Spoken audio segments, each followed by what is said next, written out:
ಗೌರವಾನ್ವಿತರಾದ Syed ಮಲ್ಜತಂಗಳ್, Karnataka Muslim Jamaat ರಾಜ್ಯಾಧ್ಯಕ್ಷರಾದ Maulana Faasil Hazrat, Maulana ತೋಕೆ Ustad, ವೇದಿಕೆ ಮೇಲಿರುವ ಎಲ್ಲ ಸಾದಾತುಗಳ ಮಗಳು, ಮಲ್ಜ ಎನ್ನುವ ಈ ಸಂಸ್ಥೆ ಎಲ್ಲ ಸಂಘಟನೆಗಳಿಗೂ ಸಂಸ್ಥೆಗಳಿಗೂ ಅದರ ನಾಯಕರಿಗೂ ಬಹಳ ದೊಡ್ಡ ಅಭಯ ಕೇಂದ್ರವಾಗಿ ಕಾರ್ಯಾಚರಣೆ ಮಾಡ್ತಾ ಇದೆ.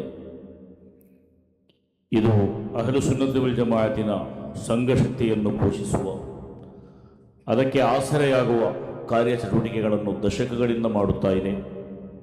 ಅಹ್ಲು ಸುನ್ನತ್ ವಲ್ ಜಮಾಅತಿನ ತೀರ ಯೋಧರಂತೆ ನಮಗೆ ನೇತೃತ್ವ ಕೊಡುತ್ತಿರುವ ಸಯ್ಯದ್ ಜಲಾಲುದ್ದೀನ್ ಹಾದಿ ತಂಗಳ್ರವರು ಈ ಒಂದು ಸಂಸ್ಥೆಯ ಮೂಲಕ ಸಮಾಜಕ್ಕೆ ಅನೇಕ ರೀತಿಯ ಮಾದರಿಯೋಗ್ಯ ಕಾರ್ಯಕ್ರಮಗಳನ್ನು ಮಾಡಿದ್ದಾರೆ. ಶೇಖ್ ಅಹಮದುಲ್ ಕಬೀರ್ ರಿಫಾಯಿ ಅವರನ್ನು ಸ್ಮರಿಸಿದ ಒಂದು ಸಭೆ ಇದು. ಶೇಖ್ ರಿಫಾಯಿ ಅವರ ಜೀವನದ ಅತಿ ದೊಡ್ಡ ದೌತ್ಯ ಎನ್ನುವುದು ತಸೌಫಿನ ಮೂಲಕ, ಆಧ್ಯಾತ್ಮಿಕತೆಯ ಮೂಲಕ ಜನಸೇವೆ ಮಾಡುವಂತಹ ಕೆಲಸವನ್ನು ಕೂಡ ಅವರು ಹಮ್ಮಿಕೊಟ್ಟಿತು. ತವಾಲು ಮತ್ತು ರಹಮತುಲ್ ಖಲ್ಕ್ ಶೇಖ್ ಅಹಮದುಲ್ ಕಬೀರ್ ರಿಫಾಯಿರವರ ಅತ್ಯಂತ ದೊಡ್ಡ ಮುಖಮುದ್ರೆಯಾಗಿತ್ತು. ಅದೇ ಒಂದು ಸೇವೆಯ ಮಾರ್ಗವನ್ನು ಮಲ್ಜತಂಗಳ್ರವರು ಕೂಡ ಅನುಸರಿಸಿಕೊಂಡು ಸಮಾಜದಲ್ಲಿರುವ ಬಡವರಿಗೆ, ರೋಗಿಗಳಿಗೆ, ದೀನರಿಗೆ, ಹಿಂದುಳಿದವರಿಗೆ ತನ್ನಿಂದಾಗುವಂತಹ ಬೃಹತ್ತಾದ ಯೋಜನೆಗಳನ್ನು ಹಾಕಿಕೊಂಡು ಪೋಷಿಸಿ, ಸಂರಕ್ಷಿಸಿ ಅದನ್ನು ಜಾರಿ ಮಾಡುತ್ತಾ ಬಂದಿದ್ದಾರೆ. ಆ ನಿಟ್ಟಿನಲ್ಲಿ ಮಲ್ಜ ಎನ್ನುವ ಈ ಸಂಸ್ಥೆ ನಮ್ಮೆಲ್ಲ ಸಂಸ್ಥೆಗಳಿಗೂ ಒಂದು ಮಾದರಿಯಾಗಿದೆ ಅಂತ ಹೇಳಿಕ್ಕೆ ನಾನು ಬಯಸ್ತಾ ಇದ್ದೇನೆ. ಅದರ ಜೊತೆಯಲ್ಲಿ ಇವತ್ತು ಕರ್ನಾಟಕ ಮುಸ್ಲಿಂ ಜಮಾಅತಿನ ನಾಯಕರನ್ನು ಸನ್ಮಾನ ಮಾಡುವ ಕಾರ್ಯಕ್ರಮವನ್ನು ಹಮ್ಮಿಕೊಂಡಿದ್ದಾರೆ.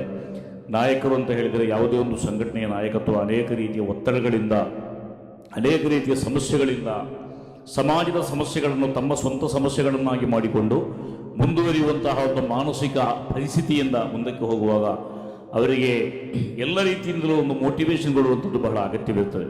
ಆ ನಿಟ್ಟಿನಲ್ಲಿ ನಾಯಕರಿಗೆ ಸನ್ಮಾನ ಮಾಡುವುದು, ಆ ಸಂಘಟನೆಗೆ ಮಾಡುವಂಥ ಒಂದು ಶಕ್ತಿ ತುಂಬುವಂಥ ಕೆಲಸ ಅನ್ನೋದನ್ನು ಅರ್ಥ ಮಾಡಿಕೊಳ್ಬೇಕು. ಈ ನಿಟ್ಟಿನಲ್ಲಿ ಸಯ್ಯದ್ ಮಲ್ಜತಂಗಳವರು ಈ ಕಾರ್ಯಕ್ರಮವನ್ನು ಹಮ್ಮಿಕೊಂಡಿದ್ದಾರೆ. ಇಂತಹ ಕಾರ್ಯಕ್ರಮಗಳನ್ನು ಅನೇಕ ಬಾರಿ ಹಿಂದಿನ ಕಾಲಗಳಲ್ಲೂ ಹಮ್ಮಿಕೊಂಡಿದ್ದಾರೆ.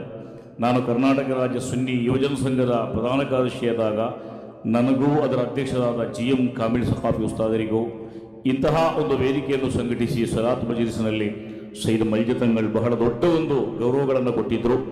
ಇವತ್ತು ಕರ್ನಾಟಕ ರಾಜ್ಯದ ಮುಸ್ಲಿಂ ಉಮ್ಮತ್ತಿನ ಅಭಯ ಕೇಂದ್ರವಾದ ಮುಸ್ಲಿಂ ಜಮಾಅತಿನ ನಾಯಕತ್ವಕ್ಕೂ ಕೂಡ ಈ ರೀತಿಯ ಒಂದು ಗೌರವಾದರಗಳನ್ನು ಸಲ್ಲಿಸುವ ಮೂಲಕ ನಮ್ಮ ನಾಡಿನ ಪ್ರತಿಯೊಬ್ಬರೂ ಕೂಡ ಸಂಘ ಸಂಸ್ಥೆಯೊಂದಿಗೆ ಗುರುತಿಸಿಕೊಂಡು ನಮ್ಮ ನಾಡಿನ ಅಭಿವೃದ್ಧಿಯನ್ನು ಈ ಅಹ್ಲು ಸುನ್ನತಿ ವಲ್ ಜಮಾಅತಿನ ತತ್ವಾದರ್ಶಗಳ ಆಧಾರದಲ್ಲಿರುವಂತಹ ಸಂಘಟನೆಗಳ ಮೂಲಕ ರೂಪಿಸಿಕೊಳ್ಬೇಕು ಅನ್ನೋ ಒಂದು ಸಂದೇಶವನ್ನು ಕೂಡ ಮಲ್ಜತಂಗಳ್ ಕೊಟ್ಟಿದ್ದಾರೆ. ಅವರ ಈ ಒಂದು ಕಾರ್ಯಕ್ರಮಕ್ಕೆ, ಸಲಾತ್ ಮಜ್ಲಿಸ್ಸಿಗೆ, ಅವರ ಈ ಒಂದು ಶೈಕ್ಷಣಿಕ ಆಂದೋಲನಕ್ಕೆ ಎಲ್ಲ ರೀತಿಯಿಂದಲೂ ಕೂಡ ಈ ಸಂದರ್ಭದಲ್ಲಿ ಅಭಿನಂದನೆಗಳನ್ನು ಸಲ್ಲಿಸಿ ನಮಗೆ ಕೊಟ್ಟಿರುವಂತಹ ಈ ಒಂದು ಗೌರವದ ಈ ಕಾರ್ಯಕ್ರಮಕ್ಕೆ ಎಲ್ಲ ಅರ್ಥದಲ್ಲೂ ಕೂಡ ಹೃದಯ ತುಂಬಿದ ಧನ್ಯವಾದಗಳನ್ನು ಸಲ್ಲಿಸ್ತೇನೆ. ವಸ್ಸಲಾಮು ಅಲೈಕುಂ ವರಹಮತುಲ್ಲಾಹಿ ವಬರಕಾತು.